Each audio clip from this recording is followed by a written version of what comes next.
Did you know at this very moment someone is on Amazon and Etsy actively looking for a quality coloring and activity book to add to their shopping cart? The only question is, will it be yours? Since you're listening to this podcast, hence the name of the show, it's pretty safe to assume that you have a keen interest in creating and selling your first or next coloring book. And it's for that reason I want to assure you you're in the right place. And I'd like to help you make it a reality by inviting you to check out the Coloring Book Creator Mentor Program, the first of its kind complete A to Z course that features live weekly coaching, resources, templates, and an extremely supportive online community, all designed to assure that you create a standout in-demand coloring book that you'll actually enjoy creating, promoting, and selling. Imagine the feeling of knowing somewhere in the world someone is adding your beautiful new book to their shopping cart, investing in a piece of your creativity. Enrollment is open and you can get started by going to coloringbookcreatorcourse.com. That's coloringbookcreatorcourse.com. You're listening to the Coloring Book Creator Podcast, episode 41. And in this episode, I'm going to talk about why Amazon is not a genie in a bottle. It's not a magician. More specifically, just because you've published a book on the platform does not mean that sales are automatic or guaranteed. This is a continuation of a conversation I had on a bonus episode called The Passive Income Myth, What Nobody Tells You About Selling Your Book on Amazon. I'll link it up in the show notes. But first, I want to discuss why I feel so strongly about this topic and why I'm bringing it up yet again. Recently, I saw on another Facebook group that I'm in, not one of mine, where one of the members posted a photo of what I can only describe as pretty pedestrian-looking journals. Now, I looked up the definition of pedestrian, and pedestrian comes from the Latin word pedester, meaning going on foot, but also it means plain. Now, as an adjective, it means lacking wit or imagination. So if someone, let's say, calls your book, in this case, pedestrian, it means that in a nutshell, it's dull. And according to the photograph that I saw, that it would be a very accurate description.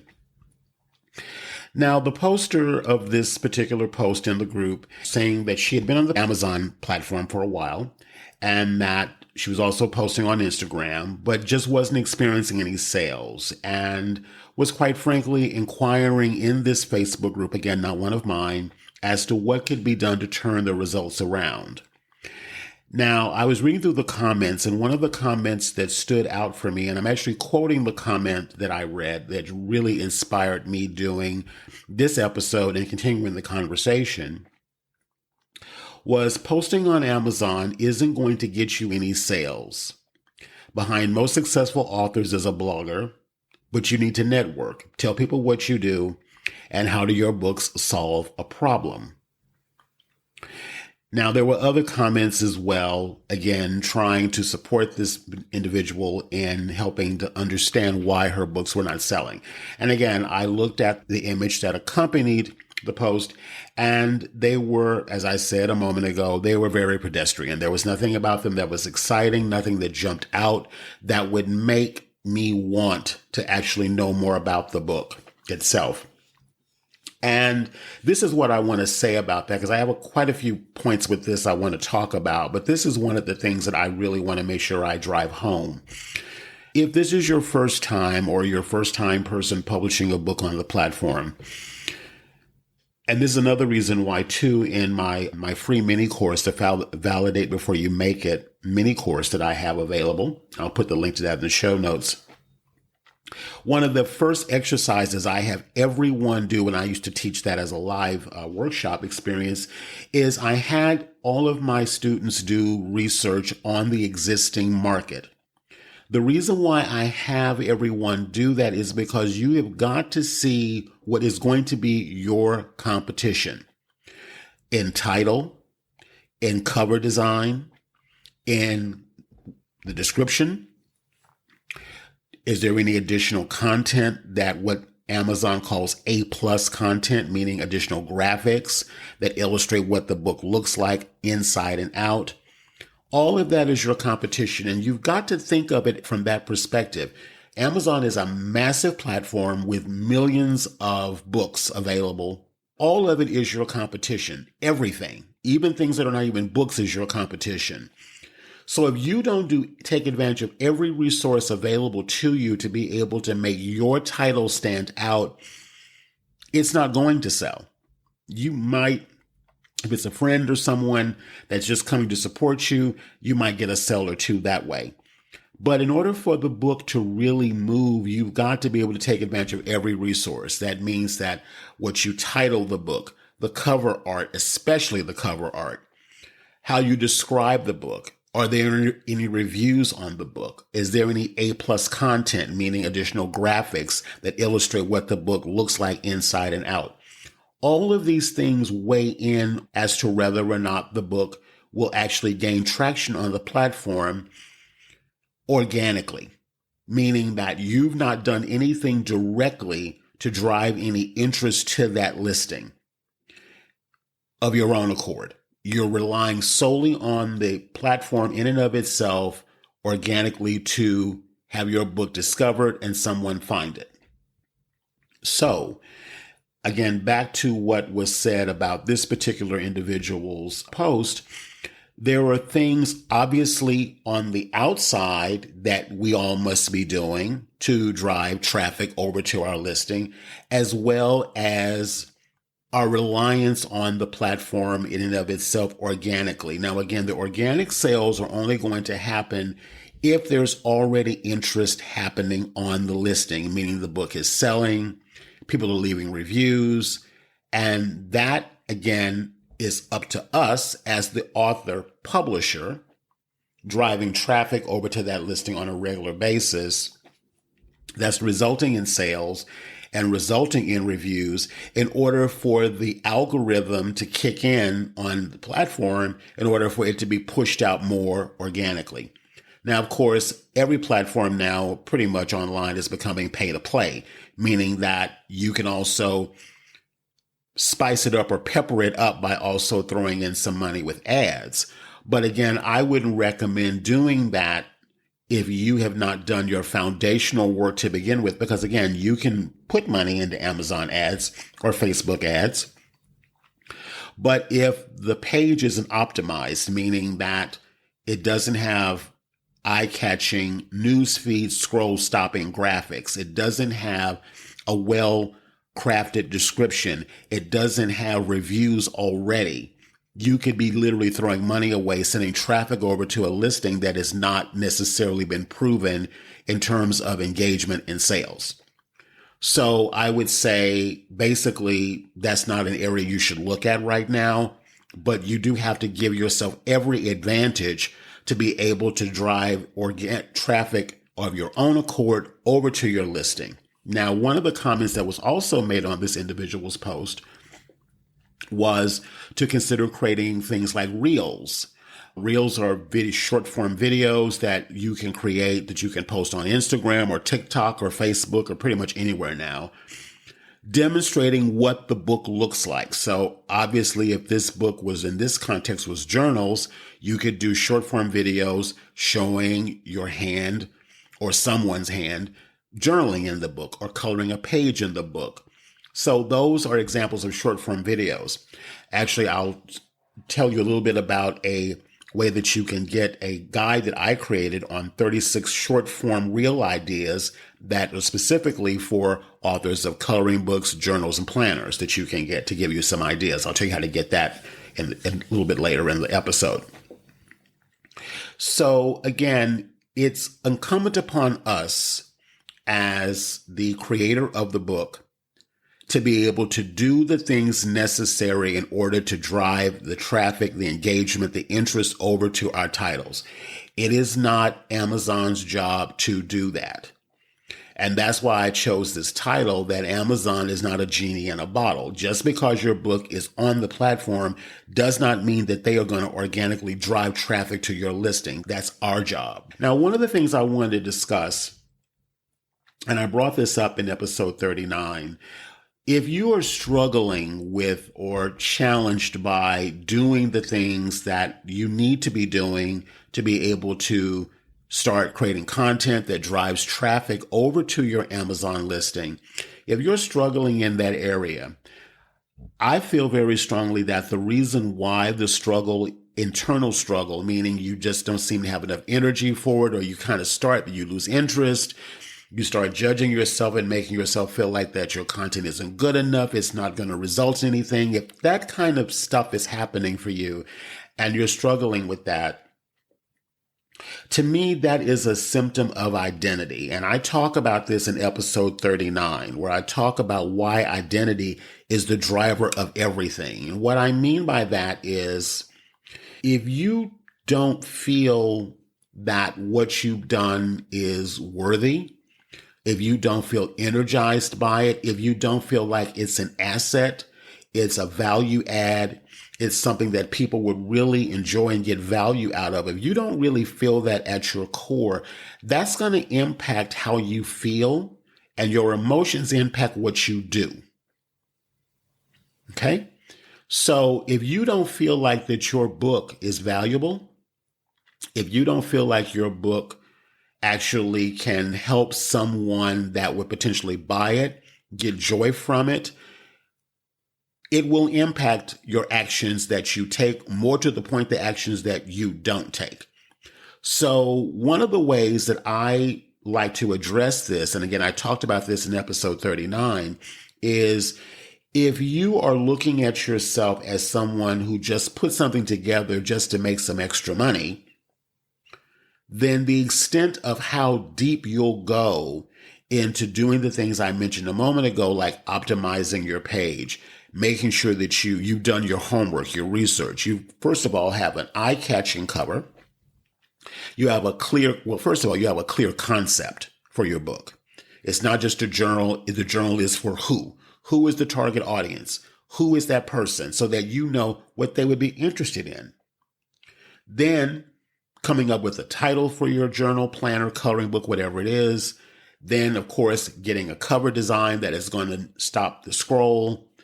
Then to coming up with all of the captions that need to be there, creating every asset that you can, graphics, videos, whatever you need to be able to really connect with the person that this would be ideal for, and being a constant in their experience online so that when the time is right and they see what you created, they automatically will click over and say, I want this. And again, Amazon's not going to do that for you. Amazon is not a genie. That's up to us to do that. I'm going to put the link to the Validate Before You Make It mini free course in the show notes as well. I would go back to say, even if you published your book, maybe go back and listen to that, check that out, because that would give you some ideas on how to do that preliminary research. Back to what I was saying earlier about this person who published their book they were disappointed with their sales. First of all, clearly no homework was really done. It was just like an idea that came to them that they thought they would put this together and put it up on the platform, and of course assume that Amazon's going to do all the heavy lifting. And clearly they've discovered that that's not the case. Now, some of the comments that were also made, and this also ties back to the Validate Before You Make It mini course free course I told you about. One of the comments that was made was that the person that is marketing this book is not taking advantage of the opportunity to connect with their ideal customer. And doing that from an emotional perspective, not necessarily from a logical perspective, because it's a journal, you're from an emotional perspective. And how would that individual use this journal, in this particular instance, to process emotions, deal with problems, or inspire creative thought, or whatever the case may be? Because again, the more clarity that you bring into it, the more that you can make sure that you put something together that actually is going to already have an audience and interest for that book. And I will take it back even a step further. So many of us are in such a rush to go to market, meaning we want to put something together, throw it up on the platform, and assume that the sales are going to happen because it lives there. When in reality, what really needs to happen is that you start doing the preliminary groundwork in doing the most fundamental thing that must be done, which is clarity on the product, but also clarity on the audience. Who is the person that's going to be ideal for this book? I don't care if it's a journal, a planner, if it's a recipe book, if it's even a written book. The book itself doesn't matter. It's the audience, the person. And I would go so far as to say, think of one person, one individual that this book would be ideal for. I'll even take it even a step further and say, who are they? What is their identity? What is their name? Give them a name. What are their interests? What are their challenges? What are their struggles? What brings them joy? What makes them laugh? Get as clear about that person as possible. Because when you do that, as you're creating the book with this person in mind, not just what you think necessarily, but with that person in mind. That's one way to make sure that you're putting a book together that actually has a good chance of selling. The next thing that needs to happen before the book is done is start creating what I call your interest audience, and even going so far as to perhaps making a Facebook group or something. Or even if you don't want to do a Facebook group, it can be on whatever social media platform that you're active on. But one of the best marketing vehicles that you could ever have, especially now because we all are creating a visual product, document your process as a part of your marketing on social media. Meaning, as you're coming up with the titles of your book, let's say you come up with 3 or 4 or 5 titles. If you have a Facebook group, for an example, one of the best posts that you can do is polls. So do a poll with 3 or 4 or 5 of the titles that you're thinking about and let people vote on the title. Start doing several mock-ups of the cover. Maybe do 3 or 4 and have people vote on that cover design. Start sharing the pages, even if the pages are still inside of, let's say, Canva, for an example. You can start doing a video of the screen, your desktop or your laptop screen or your telephone screen, scrolling through the pages. What you're doing with this type of content is that you are enlisting the interest of the audience that you're connected to by allowing them to be a part of the creation of the book. It's actually one of the best marketing vehicles that you can do, because if you're sharing and engaging and literally asking for feedback as you're creating it, that's not just you doing it because you're unclear about what to do, but people are seeing the process of it. They're seeing what the title of the book may be. They're seeing the cover designs, and they get to vote on it. They're seeing what's going to go inside the book. As you create that kind of intentional content and keep that engagement level going, then it's a very good reason to believe that the person that's been engaging with that would probably be your first customers for your book when it's actually done. So as you're sharing your process, I'll even go so far as to share your struggles. I have a couple of students in my Coloring Book Creator Society program that had some struggles with Amazon and getting their books published. There was some technical snafus that kept coming up, some of them more times than I actually thought should be happening. But the point of the matter is we did get the books published on the platform, but they were technical snafus that happened that even I didn't see coming and they didn't see coming. And there were challenges.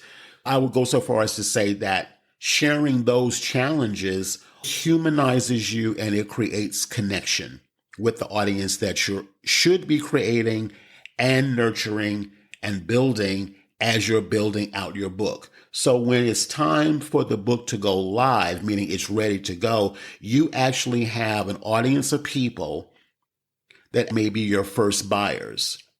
And if you do it and do this well, again, if you nurture them, you really spend time with them, they're engaging with you, they're championing you, they're supporting you.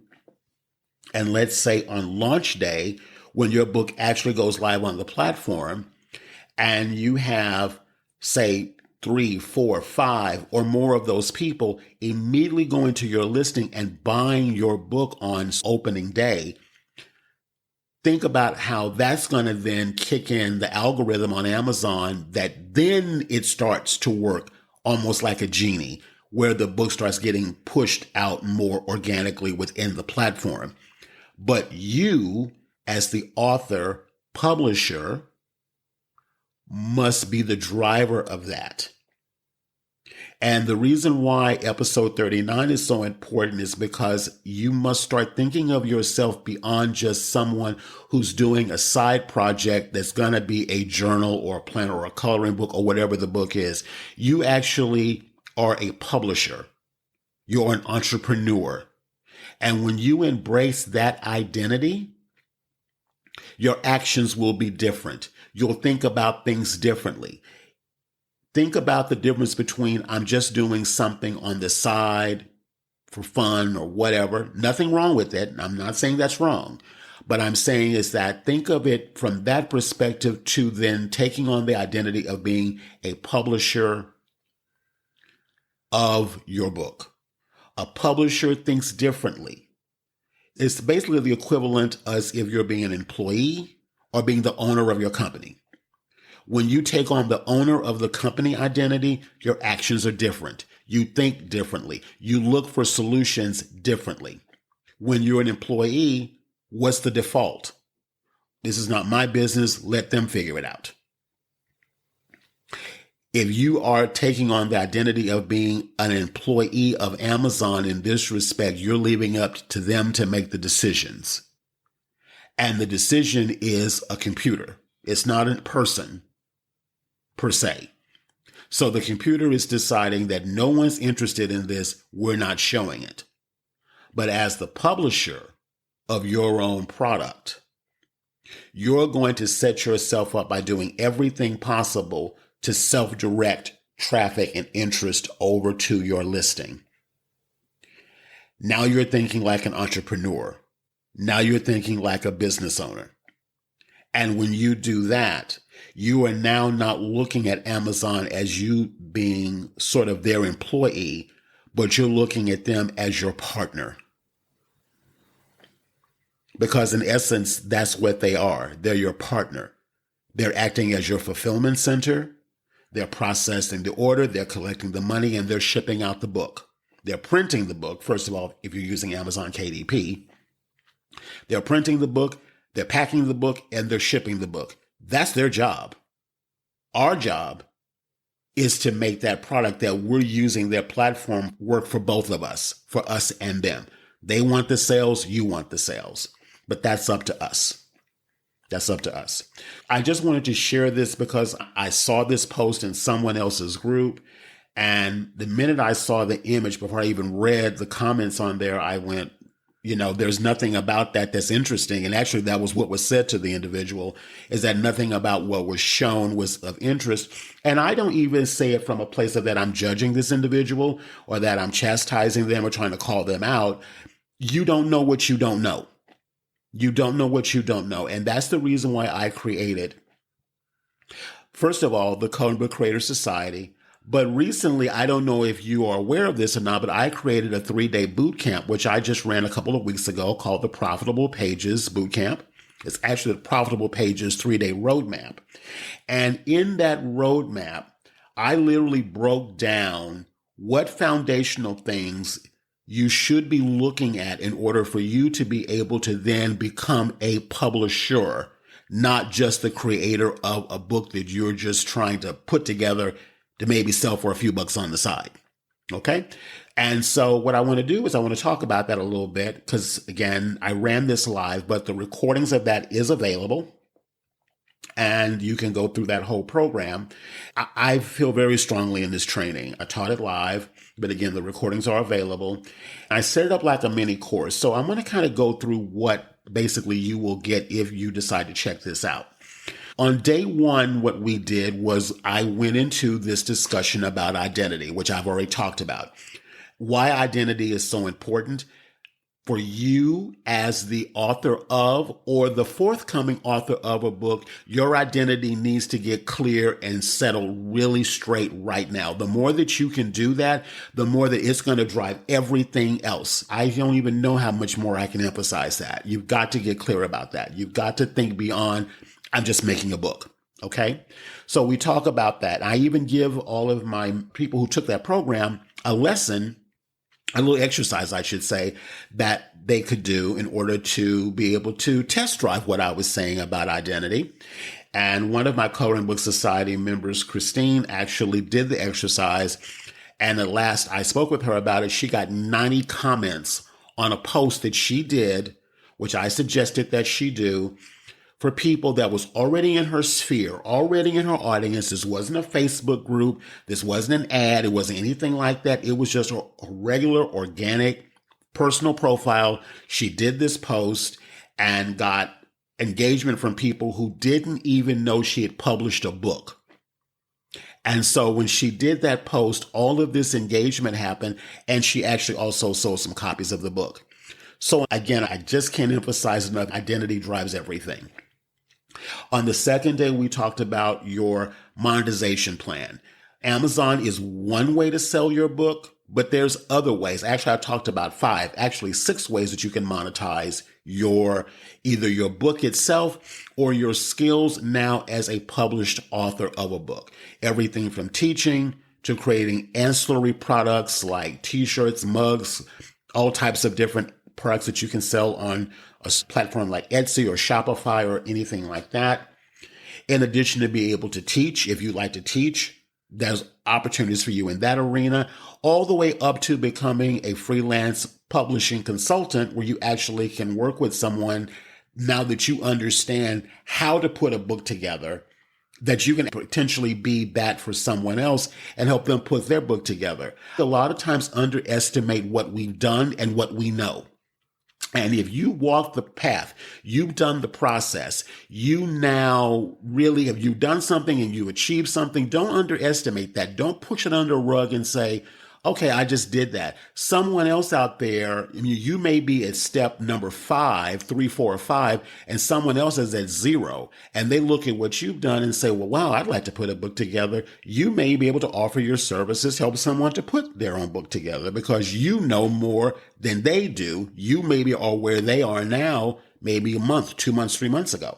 So anyway, I just wanted to put that out there. So we go into the monetization plan. Then on day 3, we went into making out your profit plan.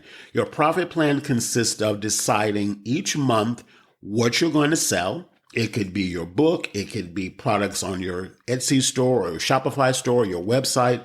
It could be a workshop that you're going to do. It can be you're going to do a publishing consulting gig with someone. Whatever it is, you're going to decide what you're going to sell. Then you're going to write down a number. I don't even care if it's $1. You're going to write down a number of what you're going to sell in the next 30 days. Then you're going to write down what it is who you need to contact, who you need to reach out to, because we don't do things in a vacuum. We have to be able to get connected with people to be able to help us spread the word about what we're offering. Again, this ties back to identity. If you struggle with that, go back to the identity exercise. And then I talk about some other things like what assets do you need, maybe email, social media marketing, that kind of thing. So again, it's a really comprehensive soup to nuts starter program in order to help you to be able to get clear about who you are as a publisher, not just an author, but author publisher. What monetization paths could you employ and what's your plan to hit your numbers for that month?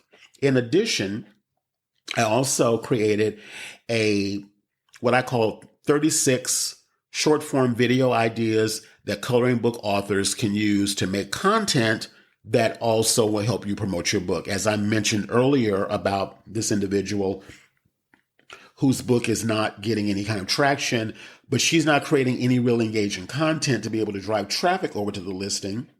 A lot of times we will stop ourselves from making social media content because we don't know what to create.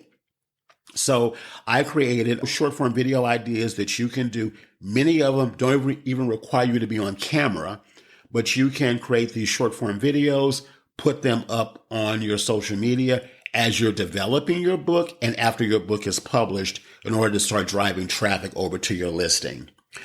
In addition to that, I also created a Facebook ads mini course for creative entrepreneurs. Facebook ads can be intimidating for a lot of people, and I understand why, but I feel it's important that you at least know why a Facebook ad, what Facebook ads can do for you, and how you can start using them. I built my business on Facebook ads. So I did a comprehensive training on that.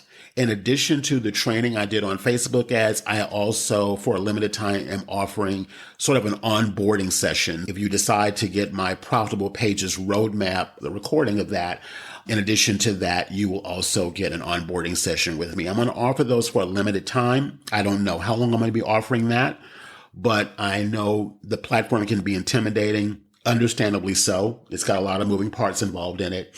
So for a limited time, I am offering a one-on-one onboarding session to help you actually get your first ad set up. Now, again, this complete roadmap is called the Profitable Pages 3-Step Roadmap Plan that includes all 3 modules from that course, the workbook, the 36 short-form real ideas for coloring book creators, authors. It can also include planners, journals, other types of books that you might create, and the Facebook ads Kickstarter workshop. You can get all of that for just $33. I'm going to put the link in the show notes as well for you to be able to access that. I'm going to go so far as to say that you would really be doing yourself a massive disservice if you did not pick up this program.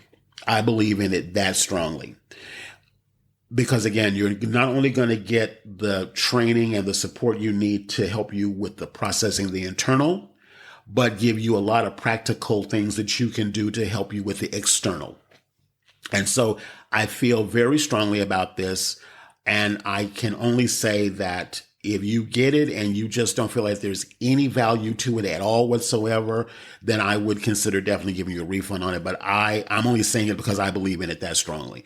I will say do not get it if you're only going to just get it to buy more content, more information that you have no intention of doing anything with. But if you are going to actually do the work, you can take your time with it. Again, you can always connect with me. I'll provide additional support. I feel it's definitely worth your time. So again, it's called the Profitable Pages 3-Step Roadmap to making your first 1K, creating and publishing books, planners, and journals. So again, I'm going to put the link in the show notes to be able to grab that. Alrighty, I'm going to go ahead and wrap up this episode because I feel that in this context, I've gotten the point across. I encourage you to start thinking differently. Thinking differently, that's the slogan that Steve Jobs used for Apple. And for creatives, think differently. Think differently about what you're creating. That's going to impact what you create and how you create it. Think differently about how you're going to share it with the world before it's even on the platform of Amazon, if that's where you're choosing to sell your book. Think differently about how you're going to monetize what you now know, because you can't unknow what you now know. Think differently about how you approach your marketing and sales. Don't think of it as you're doing something to someone, but you're offering something for someone in exchange for money. Think differently about how you approach marketing. Think differently about how you think about yourself. I could say out of everything I've shared, if you get nothing out of what I shared in this episode today, think differently about how you think about yourself. That is the foundation of it all. If you do that, you will be light years ahead of so many others who just think of as something to do, something to make a couple extra bucks. Again, I'm not bashing that. I'm not saying that's wrong, but I'm saying if you really want to take what you're doing, if you really want to, you have this thing on your heart to want to create this book, or you would be listening to this podcast. Let's just be clear. So take what you made the decision to do and maximize it. Maximize every opportunity around it. Because if you do that, then this what you may start out as an idea for it to be just a side hustle or something that you do just to make some extra money actually can really maximize how much of that you actually make. It may not be your vision to make this a full-time thing. It doesn't have to be a full-time thing, but you definitely want to maximize what is potentially available to you beyond selling 1 or 2 books a month for $2 or $3. Wouldn't even buy you a coffee at Starbucks, really. So you want to maximize it. So I'll leave you with that. Think differently about all of it. Think differently about everything that I've shared with you. And I can't encourage you enough. If you're having some trouble or if you are ready to maximize what you are looking at creating, do seriously consider getting the Profitable Pages course. I put the link in the show notes. Again, it's $33. It will be one of the most affordable, most comprehensive trainings in this genre that I know of that's out there. I can't recommend it enough. With that being said, I will leave you with this. Think differently. I'll see you on the next episode.